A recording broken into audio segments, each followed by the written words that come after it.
Hey, how's it going everyone? Today I'm going to be showing you some brand new glitches except for the last one. That one's going to be more of an updated method, something that you can try differently and see if it helps out. With that being said, I also would like to mention that if you have yet to subscribe and you have frequently stopped by the channel, definitely subscribe now. It's completely free. With that being said, let's go ahead and dive right into this.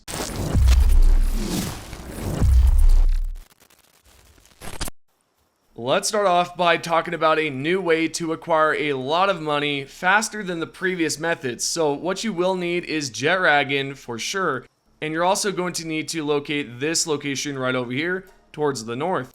What I'm going to do over here is actually go towards this point of interest, spawn over here, then I can fly over towards that location. If you do not have a jet dragon, I definitely recommend that you throw that one into your party or capture it and then throw it in your party, either or. What you're going to notice here in the distance is that there's going to be this long pointy edge and this cliff. What's interesting is that there's a fella at the edge of the cliff that you can knock off and actually grab a bunch of money and keys easily. What you could tell here in the distance is that that is indeed a black marketeer. You might be thinking, oh boy, we are going to just go up to him, freeze him, or just knock him out and then just leave and join back. No, absolutely not. We're going to be doing something completely different. We first need to go over towards this location. All right, check. We've done that. Next, what we need to do is go ahead and dive right underneath the water. How can you do this? You can use a few mounts to do this. You can either use the purple deer pal, which is right here, or you can use the other one, which I'm about to show you, which is the univolt. Now remember, either one will work. You just want to jump from the top here, and then once you hit the water, exit out of your mount. What you should see is that you're underneath the water. We can then create a base down here, which is definitely recommended because if you do not do so, you're going to see some issues, and I will show a great example of that later on. But what we're going to do now is just create the base right here, and you can do it sort of close enough to where you believe that this fella is going to fall down at. Because what we're doing here is we're going to create a floor, so this way he actually falls and hurts himself. If you try to knock him off normally, what's going to happen is he's going to survive, and he's going to shoot the living crap out of you. What you will do is next you'll want to create something like this. You're going to want to create a wall that's pretty high up, and eventually you will want to create a roof. When you do create that roof, you're going to see that it's going to be underneath the water, sorta. What you will want to do at this point is continue creating underneath, because if you go towards the top, you're not going to be able to do this, as you can tell right there. So what I'll need to do now is actually create a floor underneath the water like so, and you can just continue on doing so. If you cannot extend your floors out far enough, you will need to go down below and build out that foundation a bit more. What I've done here is I've actually removed my base and placed it at the top. There is a good reason for this, but if you can, definitely make two bases, one at the top and one at the bottom, and I'll explain this here soon. What we're going to do is shoot the aerial missile right at this boss or this black marketeer, and he's going to fall down below. You can then use another attack to finish him off. At that point, you can grab the keys and grab the coins, and it's that easy. You do not need to mess around with them. You do not need to freeze them. You don't need to do anything like that. What we need to do next is we need to go over towards the PAL box here, choose the fast travel option. We are going to choose somewhere far away. For example, right here on the bottom right, that is where I'm going to travel to. At this point, I can then click on the fast travel option again and fast travel back to where I previously was. What you will see here is that the boss has respawned and I do not need to leave the game and join back. What I'll do now is use that aerial missile strike again, and you're going to see that it's going to flip-flop him off once more. He's going to fall to his death, almost, and you can just finish him off like we've done previously. Now, the reason why I recommend creating two bases is because when you do create one down below, or actually better yet, you could probably just remove the base from underneath and place one at the top now that I'm thinking about it.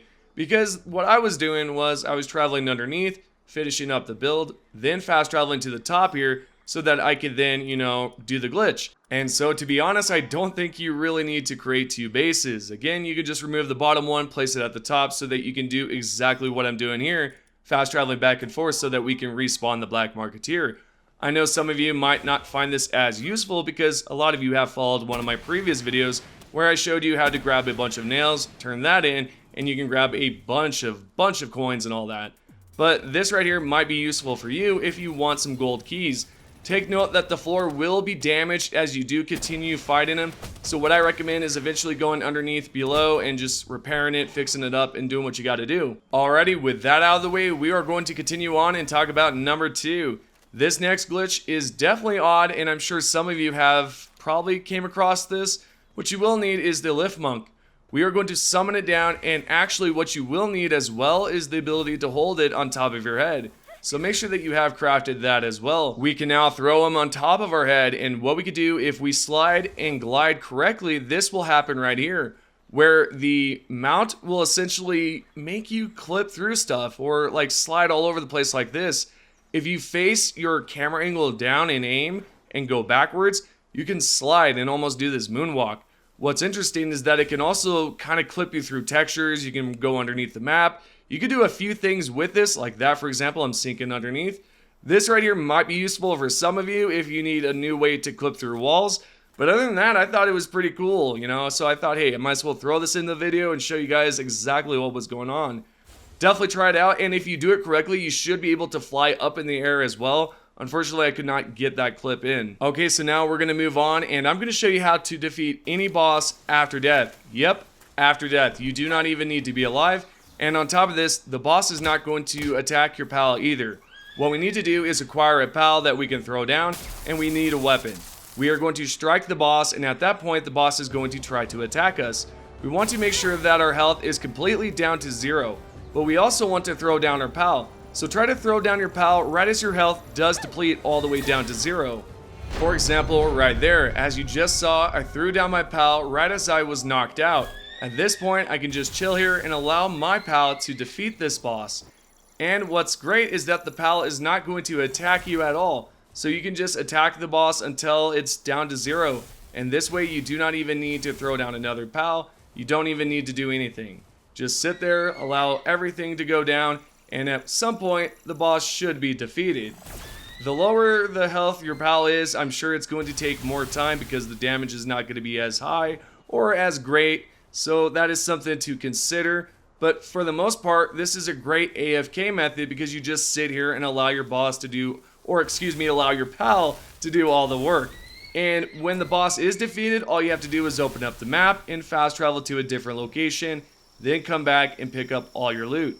There you go. So we are now going to continue on and talk about the last and final glitch right here. This is going to be more of an updated method from one of the previous glitches I had shown in the past.